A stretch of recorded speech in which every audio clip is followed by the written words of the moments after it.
Dr. John Rozzo, Superintendent of the Upper St. Clair School District. How are you today? I'm doing well, Rabbi. How are you? I'm hanging in there. I was in the office to get it, but a few things done, although that's kind of an aberration. I've been working exclusively from home lately. Where are you right now? So currently I'm at home. I'm also working from both locations in the office. Our district offices are open with obviously very few people, and most of our employees are working remotely. Our teaching staff are all working remotely, are all working from home. But the district administration and the building level administration fluctuate between working from home and also working in the school buildings. So Upper St. Clair, along with districts across the region, across the state, across the country, have responded quickly and extraordinarily capably to this new challenge. Can you say a little bit more about the decision-making process? First, to suspend in-person gatherings, and then how you're going to move all of these pieces into place with administration, with teachers, with families to go online? Yeah, that's a great question, and it certainly is one that's not easy to answer. So I'll do my best with capturing what was a very challenging and at times chaotic time for all of us. Really, I think back to the week of March 9th is when it seemed as if the information we were all receiving, and not just in the school district, but really, across the nation, was changing at a very rapid pace. And so we were sending communications out to our families prior to that, but we were trying to limit communication while also making sure we're keeping people informed, um, while we were in a position where things were changing so quickly. And so the week of the 9th is when we started to get more information. You started to see more changes in terms of gatherings and direction as far as gatherings across the country, large scale gatherings. And so I started to anticipate that it was at some point going to affect schools. We put a high volume of people in our schools every day, as do many school districts. If you think about our high school alone, when you factor in students and staff, it's almost 1,700 people a day go into the high school. And even our smallest buildings, which would be our elementary schools with students and staff, you're still 500 plus. And so large amounts of people gathering in very small places. And so when things started to happen more on a national scale, I did anticipate that it was going to be eventually become impact schools and schools being open. And so during that week, we started to continue to make decisions, and we made decisions to cancel large scale events, suspend spring sports.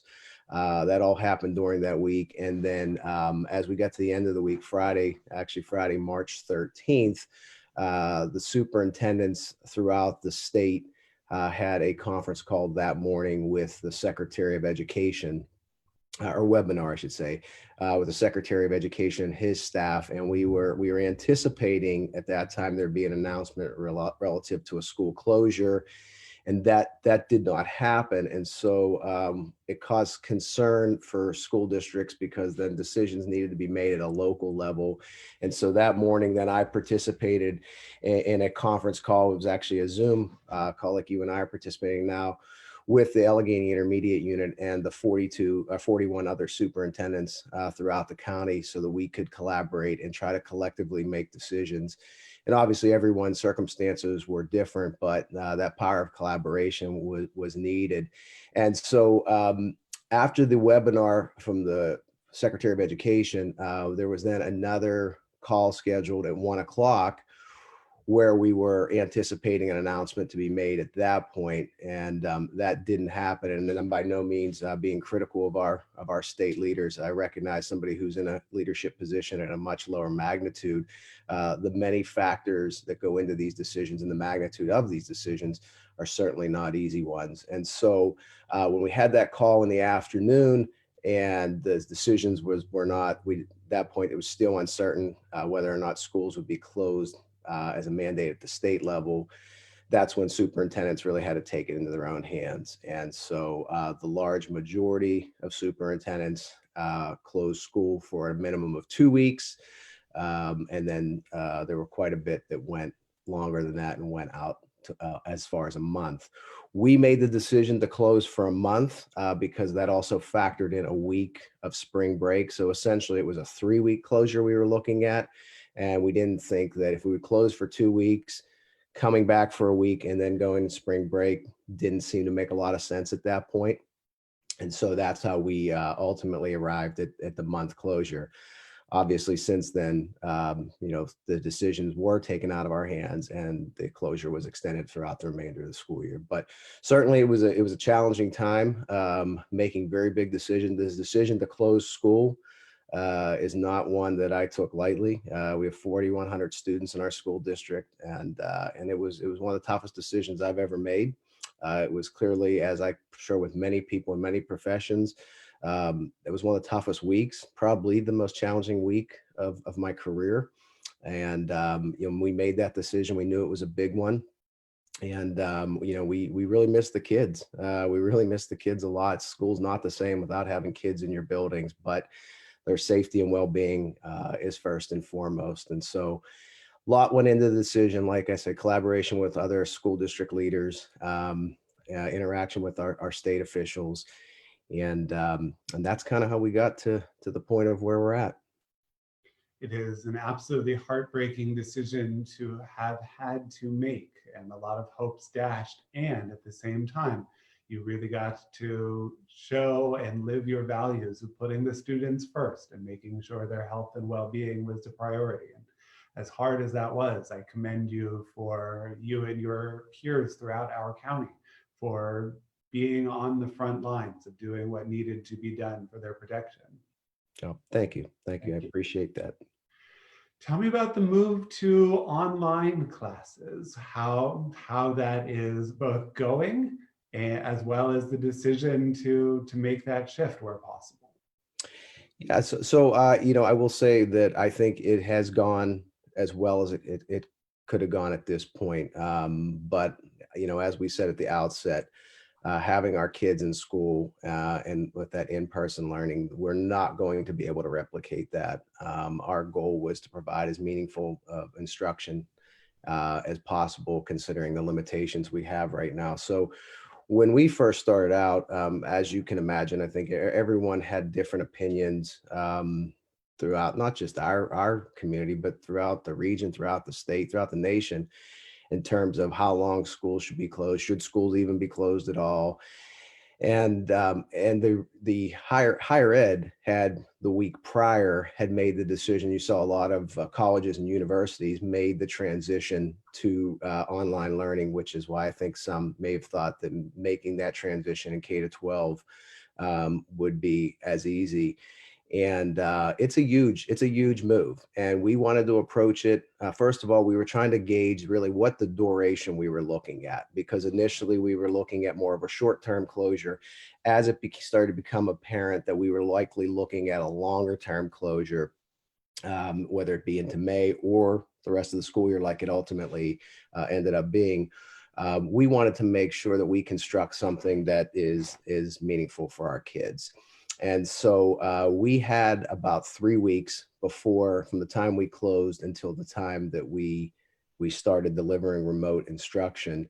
And we worked very closely, our teaching staff, our curriculum leaders, our administrators, just a very high level of collaboration that went on during those 3 weeks. So people were continuing to work, but really working to build an online remote platform that was going to be substantive. And so for us, I will say, I participate in calls quite frequently with superintendents throughout the region, throughout the state. Every school district, every community, as you can imagine, have different challenges. We certainly have our challenges, but I feel very fortunate when you have conversations with others. It certainly gives you a greater perspective and appreciation for what you have. And so for us, what was helpful, Rabbi, through this transition, or to make this transition, was that we had this community, this school district and school board have already invested a great deal in technology. And so in grades 5 through 12, all of our students have one-to-one devices. Our middle school students all have iPads that the district provided. Our high school students all have Chromebooks that are district provided. We do not have one-to-one technology in our K-4 buildings, but what we do have is we had a lot of additional devices at the school district that we were able to distribute to those families in need. So that was part of the transition process, was making sure that the kids had the technology they need. And fortunately, a lot of our families had personal devices that they were able to have their kids use at the elementary level. So that was a piece of it, is that having that investment in technology. But it's not just the technology. We've also made extensive investments in our learning management system. So Canvas is our learning management system, which our students and families have been familiar with in grades 5 through 12, not as much in K-4. But that investment happening well prior to this, again, supported and helped the transition. And then I think that the commitment to human resources here, I feel very fortunate to work with such skilled and talented teachers and administrators, and watching them collaborate and innovate throughout this process is the reason we were able to make this as successful as a transition as it can be. And so again, I'm thankful for our community support of the school district, the decisions our school board and investments our school board have made, because they have really benefited us during this tough time. Saying that, it is not the same. I will say this, as much as I can. It's not the same, and we're not going to pretend it's the same as our kids coming to school every day. But we are getting a great deal of positive feedback from families. At the same time, we recognize that it's going to present unique challenges for every household. And one of the things we are seeing, to no surprise, is particularly families with younger children, they require a lot more dependence on parents or older siblings. And so it's a little bit of an adjustment. Beyond being the superintendent, I also have the perspective of being a parent here. And I have 3 children in the district. I have a high school student. My daughter's in 9th grade. I have a son in middle school and 5th grade. And then my youngest daughter's in kindergarten. So each level of my house is a different school. Upstairs is the high school, the dining room is middle school, and then then the game room is elementary school. So, but I see it firsthand, the impact that it has. And again, I'm not going to pretend to understand everyone's circumstances, because I don't. But moving to a remote learning environment certainly places a different demand and burden on families as well. And so we feel like the transition's gone well. Each week that goes by, I think we get a little bit better. And what we've put together in a few weeks is something you really ideally would take months to years to develop and perfect. And so we will continue to do that. And, we're hopeful that we will be back in person in the fall. And that's the hope and plan right now. But there's also a lot of lessons that were learned throughout this. And, if we ever had to adjust again and move to a remote learning environment, we'll certainly be better equipped and more prepared and ready to face that challenge. And we hope that never is the case, but being over prepared is necessary. So Thank you. As an occupational hazard, I thank God every day, not only that I'm blessed to have a family, but that my kids are too young to be in trigonometry, right? It would be a challenge to go back. It is certainly not an area of specialty. And parents now find themselves, as you do, helping their young person navigate these subjects that may be back in the recesses of our minds somewhere. right. It's a challenging time, but I imagine those challenges are not unique to families, but at a district level, there have to be some amazing stresses on the system that we're not seeing kind of as end users or as consumers. How are your teachers? How are your administrators? How's your budget? How is the broader system that we're operating in holding up under these strains? Sure. Well, I think that I really, first of all, commend our staff. I think everyone is really is giving 100% at this point, and have been. I think they're holding up as well as they can be. Obviously, they're human and they have their families and their circumstances that they're dealing with. I think teaching from your home is obviously much different than teaching from your classroom. Part of our remote delivery model has a lot of time built into it, where we have Google Hangouts, so similar to Zoom, that you have classes gathering like you and I are today. You have small group gatherings. That's been very helpful to our teachers and our students being able to stay connected and stay engaged. For example, I see that my daughter who's in kindergarten, every morning for 30 to 45 minutes, her entire class, they're on there with their teacher.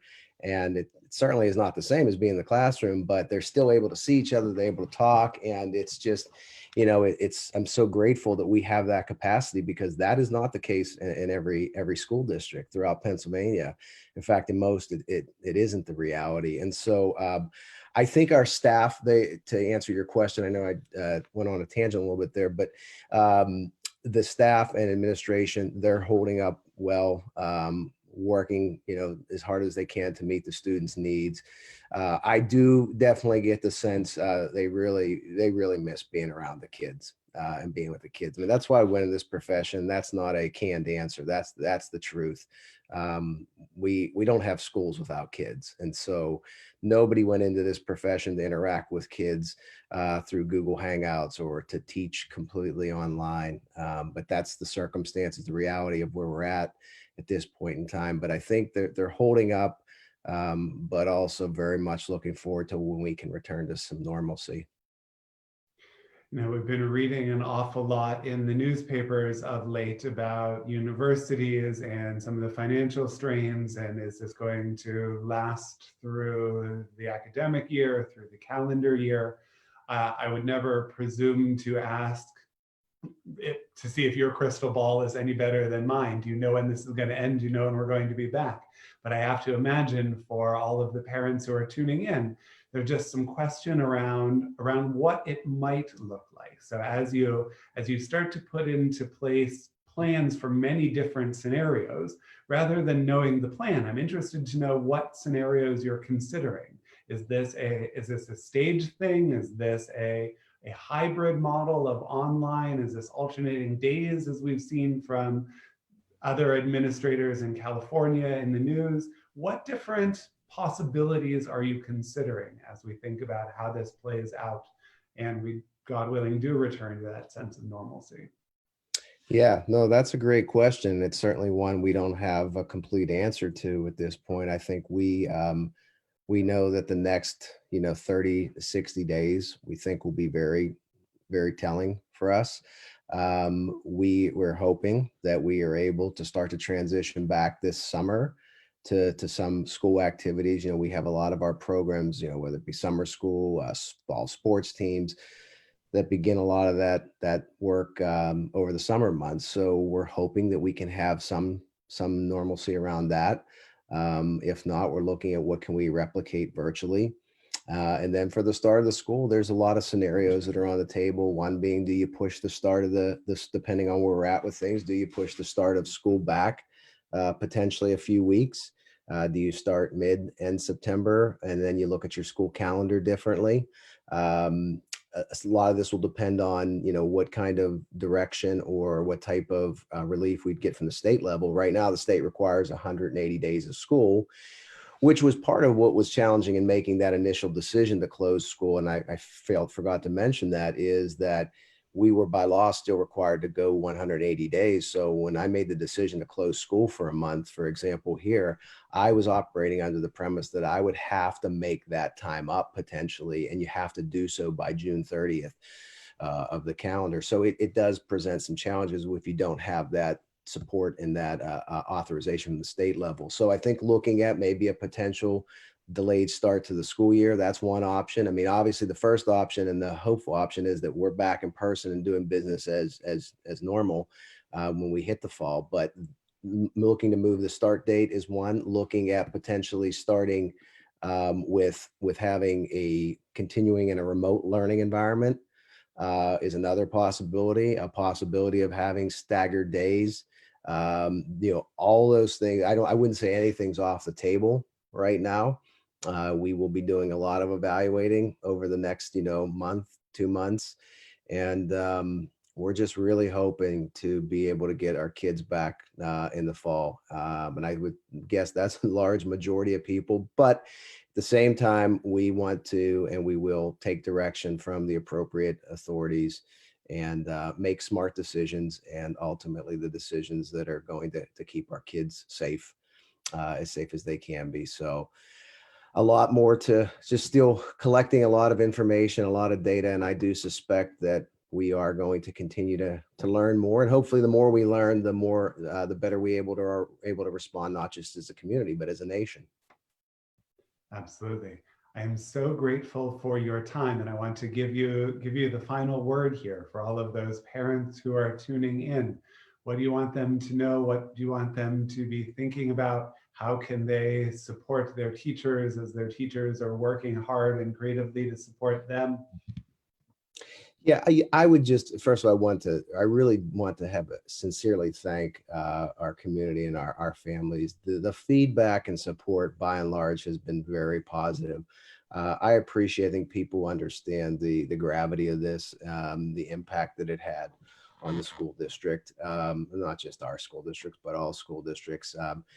The transition to remote learning was a difficult one, and we wanted to focus less on speed and more on substance. And so I appreciate everyone's patience and understanding with that, their continued support. I want the people to know our staff is here, our teachers, our administration, we're here for whatever people need. We're still running a lunch program for families that are in need. We're distributing close to 70 lunches a day now, for breakfasts and lunches for families that need the support. Our parent teacher organizations have continued to operate during this time. Some of the acts of kindness and the generosity that they and so many others have shown is just, I'm not surprised, but just it's heartwarming. You think, I mean, our parent teacher organization have donated money to really help us provide families with gift cards that are really struggling and helping to meet their needs. And you see people supporting each other in a way like we've never seen before. And I so appreciate that. And I believe that as a world, we're going to come out with a very different view of things, I hope, and a greater appreciation for others, and a kindness and caring that we haven't seen before. I know that this is a community that cares a great deal about their neighbors, but even here, I'm seeing it at a whole new level. And I could go on and on with the stories. Each day, I hear something new that really just makes me feel good about not being just a superintendent, but being a resident of this great township. And so I think, we are committed. I know we're committed, and I just want people to know that we are committed to always doing what's best for kids. As you mentioned earlier, the budget, those are going to be challenging for everyone because there's become a lot of uncertainty around revenue streams. And we are committed here to preserving this school district and making sure that we provide a high quality education while also balancing the financial realities of the community. And that's not easy. But we love our kids here. We care very much about our kids here. And I know I could speak for the entire staff here when I say that. And we're always going to do what we think is best for them, even if it's decisions that might not be popular with everyone. But that's how we're going to continue to operate. And again, I really, really appreciate, I cannot tell you the overwhelming support, Rabbi, we've gotten, whether it's through emails, phone calls, the school district social media accounts, the overwhelming positive support we've received from families and their level of understanding is so very much appreciated. We always say, good communities make good schools, and good schools make good communities, and we have that here in Upper St. Clair. So I'm very grateful for that. And I'm grateful too. I will say I thank you and people like you, our other community leaders who have always been strong supporters of the school district. You were a very strong supporter prior to all this happening, and little things like a note that you sent me with words of encouragement and support meant a lot. It meant a lot. And there are so many other community leaders that have done similar type things. And I just will say on behalf of the school district, we're very appreciative and grateful. Thank you. Thank you for your time. Thank you for the work that you are doing. From the comment box of this, some more thank yous from people who have been tuning into this conversation. Stay safe, stay strong, and I look forward to talking to you again, God willing, as things settle out and we can do so in person. That would be great, Rabbi. Thank you for your time.